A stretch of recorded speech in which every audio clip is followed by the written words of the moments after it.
Assalamualaikum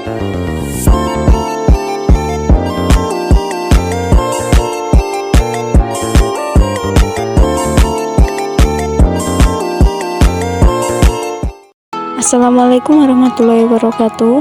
Saya Kurniana Putri dengan NIM 24117. Di sini saya akan menjelaskan tentang pengertian, sejarah, dan karakteristik Islam Nusantara. Pengertian dan sejarah Islam Nusantara. Islam merupakan pedoman hidup bagi seluruh umat manusia. Islam datang dari Allah Subhanahu wa Ta'ala melalui utusannya, yaitu Nabi Muhammad SAW. Islam hadir bukan hanya untuk mengislamkan bangsa Arab saja, tapi juga untuk umat manusia dimanapun dan kapanpun mereka berada. Sedangkan Nusantara ialah kepulauan Indonesia atau biasa disebut dengan wilayah Indonesia. Sesungguhnya Islam Nusantara adalah sebuah ijtihad untuk menampilkan ajaran Islam yang membumi di Nusantara.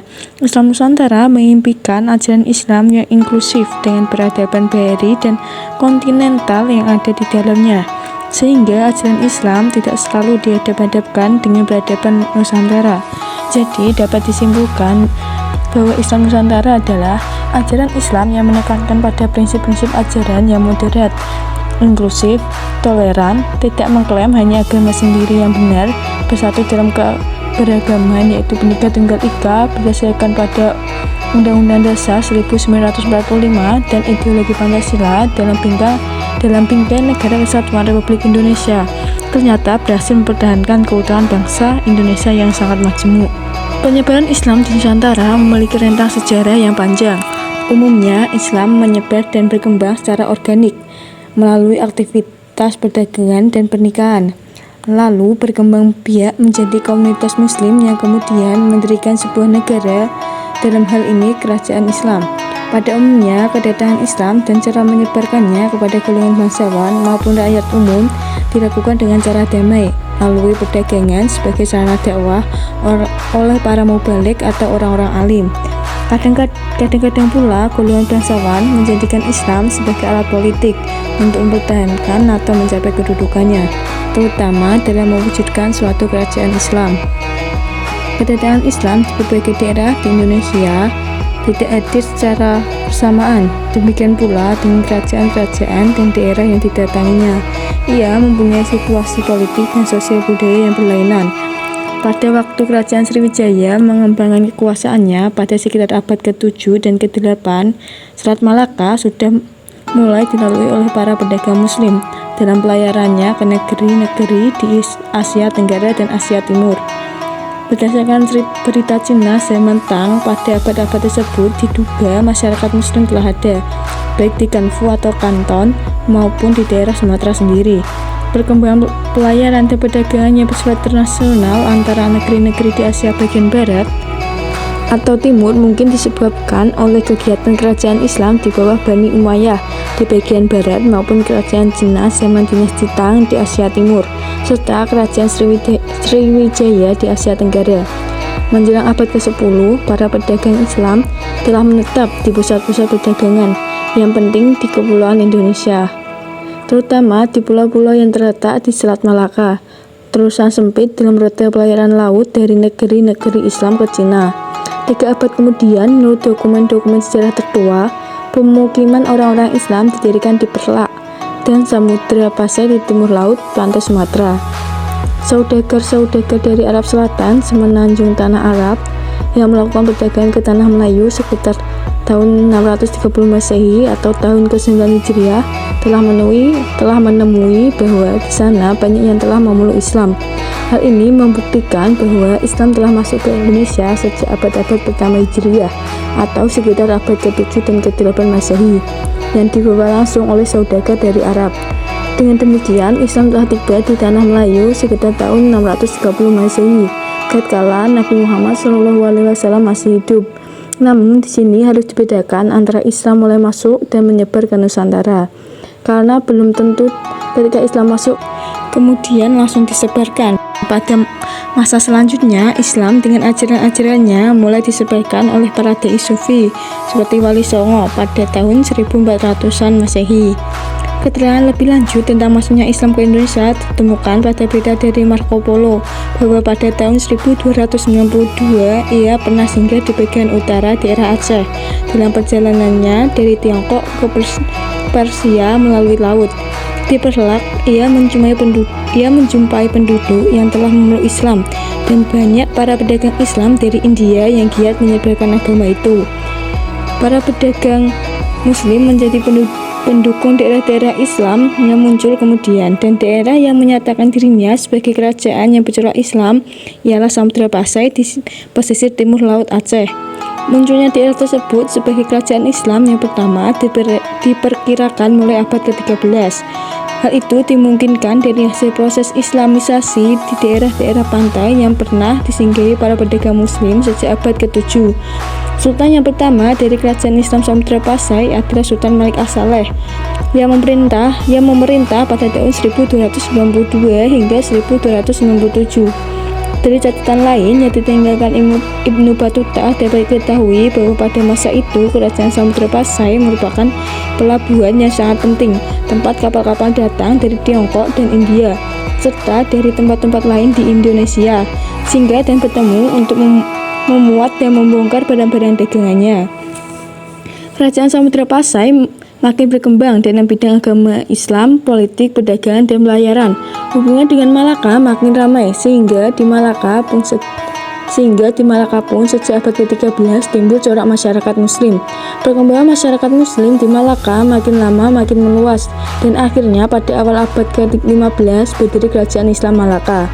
Para penganut agama Islam diberi hak-hak istimewa, bahkan telah dibangunkan masjid untuk mereka. Para pedagang yang singgah di Malaka kemudian banyak yang menganut agama Islam dan menjadi penyebar agama Islam ke seluruh kepulauan Nusantara, tempat mereka mengadakan transaksi perdagangan.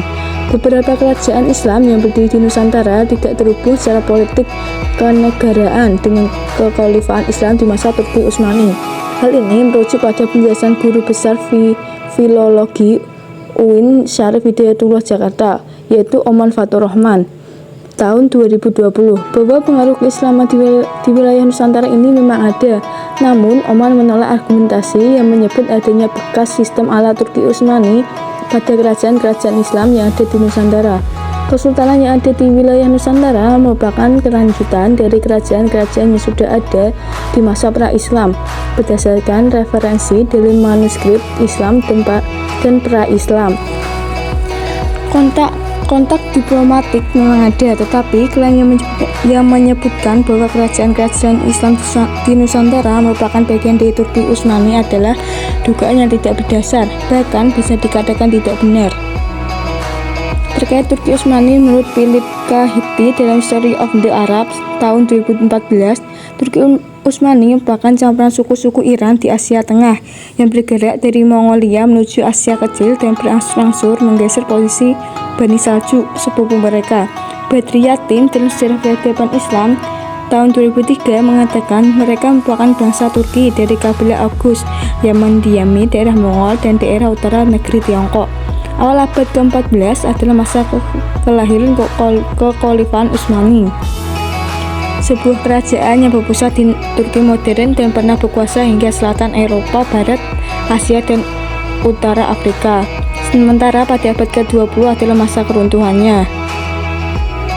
Pangkal tragedi tak hanya bersumber dari gerakan nasionalis Turki, tetapi juga serangan kekuatan-kekuatan baru maupun lama di sekitar kerajaan. Afrika Utara adalah teritori kekhalifahan Utsmani di bagian paling barat. Italia mengklaim wilayah tersebut dengan dasar kekalahan Utsmani dari perang melawan Rusia pada tahun 1877 sampai 1878. Libya kaya akan mineral dan hanya dijaga 4.000 pasukan Utsmani. Mereka juga beranggapan bahwa masyarakat setempat lebih suka kepada pemerintahan Italia ketimbang rezim Utsmani. Perang Italia Turki meski berskala kecil, efeknya turut memicu gerakan nasionalisme rakyat Balkan. Semenanjung Balkan hingga awal abad ke-20 masih menjadi wilayah Eropa yang dikuasai kekhalifahan Utsmani. Setelah beberapa dekade dijajah, rakyat Balkan tiba-tiba makin bersemangat memberontak.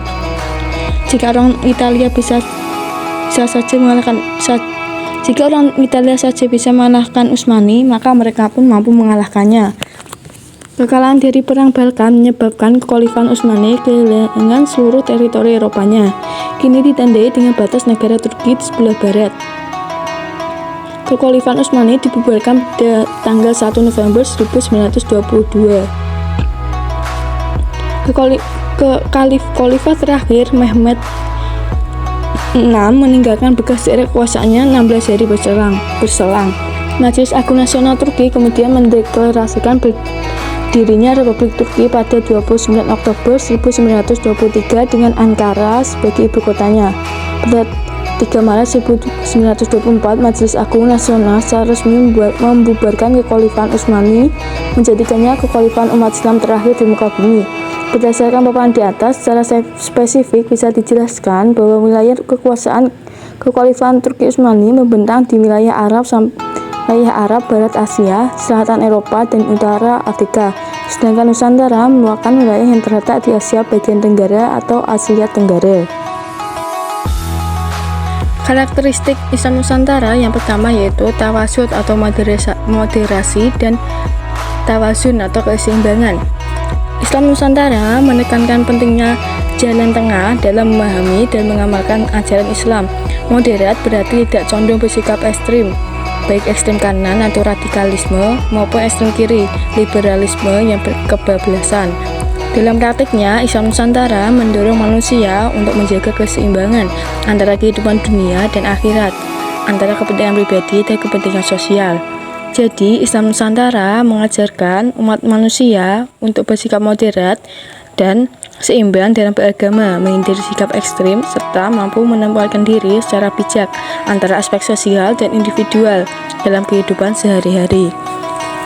Karakteristik yang kedua yaitu tasamuh atau toleransi dan inklusivisme.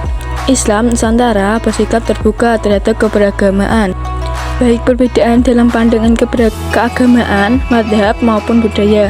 Nahdlatul Ulama menekankan pentingnya hidup berdampingan secara damai, menghargai keyakinan dan budaya orang lain selama tidak bertentangan dengan prinsip dasar Islam. Islam Nusantara juga bersifat inklusif, yang artinya terbuka menerima unsur-unsur lokal yang positif sebagai bagian dari dakwah Islam. Karakteristik yang ketiga yaitu akomodasi budaya lokal. Salah satu kekhasan Islam Nusantara adalah kemampuannya untuk menyerap budaya lokal tanpa kehilangan identitas Islam. Budaya seperti upacara selamatan, tahlilan, peringatan Maulid Nabi, hingga dakwah melalui wayang dan gamelan bukanlah bentuk bid'ah yang sesat, melainkan sarana yang dipakai untuk memperkuat dakwah Islam. Islam Nusantara melihat bahwa budaya adalah sarana yang bisa dimanfaatkan untuk menyampaikan pesan-pesan keagamaan secara lebih efektif dan membumi di tengah masyarakat. Karakteristik yang keempat yaitu penghormatan terhadap guru dan ulama. Dalam tradisi Islam Nusantara, ulama bukan hanya dilihat sebagai pemimpin keagamaan, akan tetapi juga sebagai panutan moral dan sosial. Etika dalam menghormati kiai atau guru menunjukkan akhlak yang luhur, mencerminkan warisan budaya timur yang menjunjung tinggi adab dan sopan santun. Penghormatan ini juga menjadi kunci dalam menjaga keseimbangan ilmu-ilmu keislaman dari generasi ke generasi. Karakteristik yang terakhir yaitu Islam rahmatan lil alamin. Islam Nusantara mendorong pengamalan Islam sebagai rahmat bagi seluruh alam, bukan sebagai ancaman. Jadi, Islam Nusantara menekankan penyebaran ajaran Islam dengan damai dan penuh kasih sayang, sehingga Islam dipahami sebagai rahmat bagi seluruh alam, bukan sebagai ancaman atau paksaan.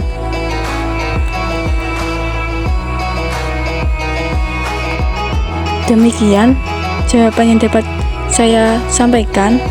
Kurang lebihnya saya mohon maaf yang sebesar-besarnya. Wassalamualaikum warahmatullahi wabarakatuh.